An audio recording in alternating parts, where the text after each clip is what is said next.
Praise lord అందరికీ.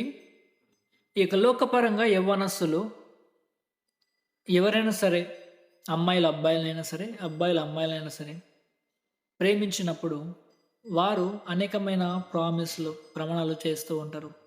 నేను నీ కొరకు ఏమైనా చేస్తాను, నీవు లేకపోతే నేను బ్రతకలేను అని చెప్పేసి. అయితే ఒక దినము ప్రియమైన క్రైస్తవ సహోదరి సహోదరులారా, ఈ యొక్క దినం మీ కొరకు ఒక లేఖనాన్ని చదవాలని ఆశిస్తున్నాను. 1 యోహాను 3వ అధ్యాయము 16వ వచనము. ఆయన మన నిమిత్తము తన ప్రాణమును పెట్టెను గనుక దీని వలన ప్రేమ ఎట్టిదని తెలుసుకొనుచున్నాము.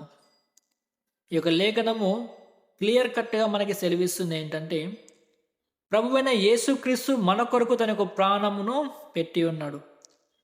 ఆయన తన యొక్క ప్రేమను మనకి కలువరి సిలువలో తన యొక్క ప్రాణమును పెట్టడం ద్వారా చూపెట్టి ఉన్నాడు.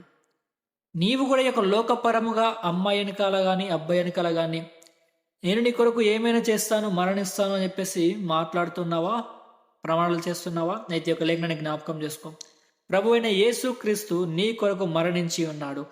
ఆయన ఒకవేళ నీ కొరకు మరణించకపోయి ఉంటే ప్రేమ ఎలాంటిది? ఇదే నిజమైన ప్రేమ.